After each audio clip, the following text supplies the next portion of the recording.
Nah, berdasarkan tadi pertanyaan dari Irna, kemudian rekan-rekan kita yang lainnya, jadi kita harus menjaga password kita ya. Password kita. Nah, berikut di sini saya share beberapa video. Sudah tampil pada layar kalian? Sudah, Bu. Sudah, Bu. Oke, siap. Ya. Sebelum saya tampilkan videonya, nanti di sini ada 2 video perkembangan teknologi jenius dari masa ke masa. Kemudian video yang keduanya adalah perbedaan antara teknologi informasi dan teknologi komunikasi. Kalian simak, perhatikan baik-baik, karena nanti kedua video ini akan menjadi bahan diskusi untuk kelompok. Ya, setelah kalian melihat video ini, kemudian kalian menganalisis apakah dampaknya dari perkembangan teknologi, kemudian dampaknya baik secara positif maupun negatif untuk kehidupan sehari-hari. Ya, diperhatikan baik-baik. Oke.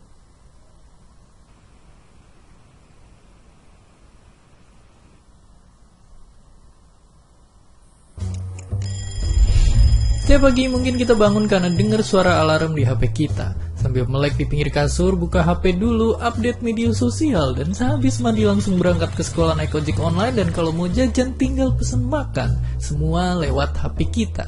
Tapi pernah gak sih kepikiran kalau di zaman dulu semua teknologi ini emang belum ada? Terus gimana sih rasanya hidup di zaman sebelum teknologi yang kita kenal ditemukan?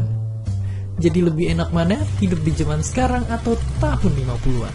Pastinya banyak yang jawab lebih enak zaman sekarang. 70 tahun yang lalu jelas belum ada internet, belum ada YouTube, video ini, dan tentunya belum ada smartphone. Tiap pagi dibanguninnya sama jam waker. Kalau mau nelpon orang kita harus pakai telepon ribet yang mesti diputar-putar. Kalau mau dengerin musik kita harus pakai alat gede ini buat mainin piring yang gak kalah gede. Berangkat pergi mesti jalan kaki, kalau jauh baru naik delman. Sungguh sangat ribet. Tapi gimanakah sekarang benda-benda ini? Bagaimana bisa semua hal yang ribet ini dimasukin ke HP kita yang kecil? Jadi, ceritanya ada revolusi yang dipimpin sama teknologi digital. Sebelum revolusi ini, penyimpanan data masih berbentuk analog atau bahkan manual. Buat ngirimnya juga belum canggih-canggih banget. Tapi dengan teknologi digital ini, pastinya semuanya jadi lebih cepat dan praktis. Tapi bayangin dulu kita nyimpen data-data masih ditulis di kertas, sedangkan satu CD bisa nyimpen data sama dengan 19 meter tumpukan kertas. Dan akhirnya zaman sekarang kita udah biasa banget nemuin memori 1 tera. Padahal kalau dijadiin tumpukan kertas juga bakalan setinggi gunung Everest yang ditumpuk 3. Ini karena semua data direkam dan dikirim dalam bentuk kode angka. Dan semakin teknologi terus maju dan maju, semua ujungnya ke satu penemuan yang penting banget. Internet. Munculnya internet bikin perkembangan teknologi melesat kencang. Dulu buat nonton film kita harus ke bioskop dan ngantri panjang banget buat beli tiket. Sekarang kita tinggal buka HP dan pesen tiket online. Bahkan udah ada ribuan film siap ditonton lewat sentuhan tangan. Untuk belanja dan bertransaksi kita nggak perlu lagi ke bank buat ngambil uang. Di zaman dulu pun bank itu pakai sistem barter alias nggak segampang transaksi di hari ini. Sekarang ini ibaratnya bank pun udah masuk ke HP kita. Dan karena smartphone udah bisa ngelakuin apa aja, banyak juga orang yang punya lebih dari 1.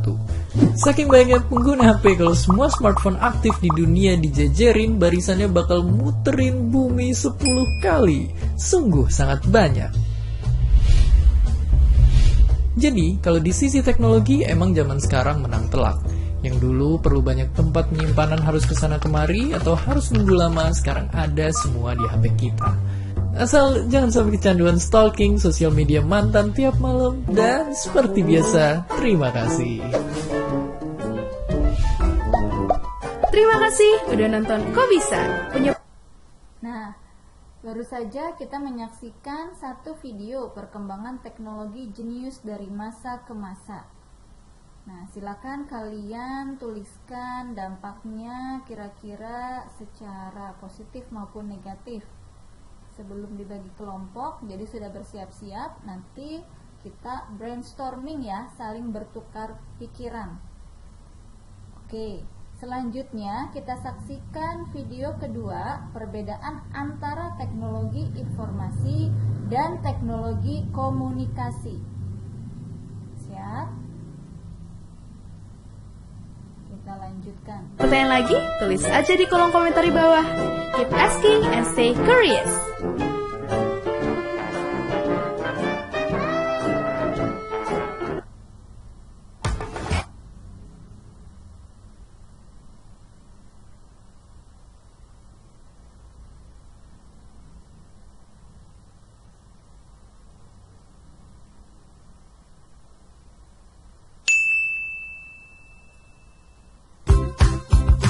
Hai teman-teman, kali ini kita akan membahas mengenai teknologi komunikasi dan informasi. Yuk kita simak pembahasannya. Pertama-tama, kita lebih dulu membahas pengertian dari teknologi komunikasi. Teknologi komunikasi menurut Rogers tahun 1986 adalah peralatan perangkat keras, struktur-struktur organisasional, dan nilai-nilai sosial dengan mana individu mengumpulkan, mengolah, dan saling bertukar informasi dengan individu lain. Dari pengertian tadi, dapat dikatakan teknologi komunikasi mempunyai cakupan arti yang lebih luas, yakni mencakup perangkat keras atau hardware dan perangkat lunak atau software.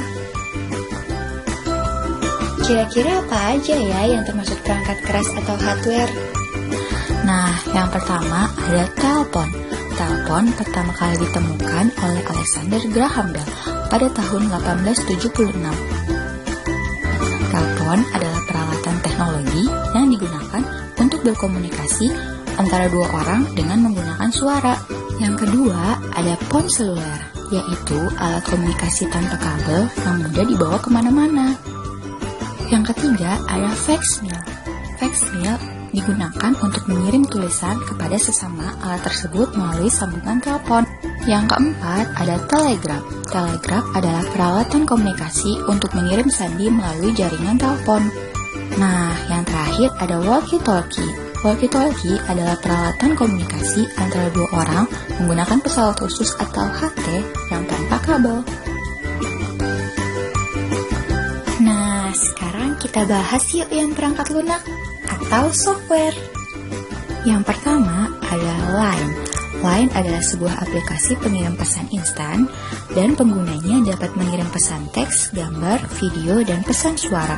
Kedua ada WhatsApp.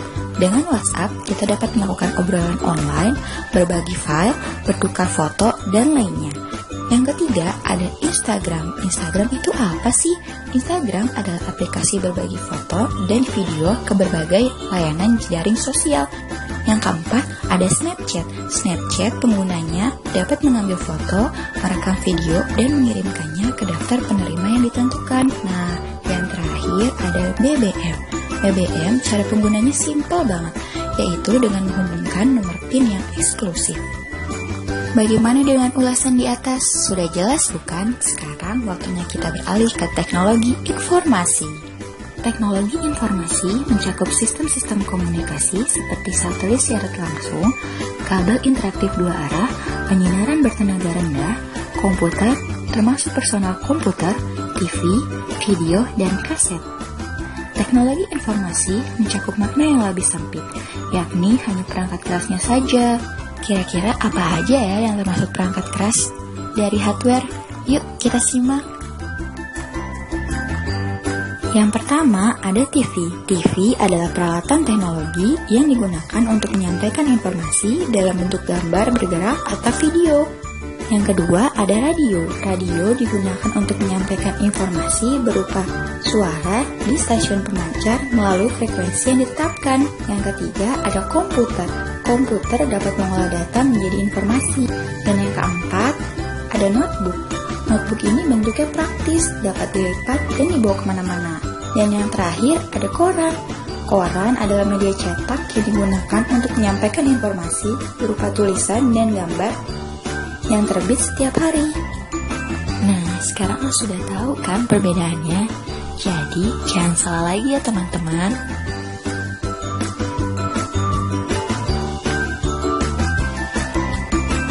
Ya, setelah setelah menyaksikan 2 video, silakan dibagi ya nanti ke dalam beberapa kelompok. Untuk ketua kelompoknya nanti presentasi, untuk penyampaian saja ya, presentasinya secara lisan. Kira-kira dampak positif dan dampak negatifnya dari perkembangan teknologi dari masa ke masa. Ya, semoga bisa dimengerti, silakan dikerjakan. Nanti apabila sudah siap bisa kita diskusikan bersama.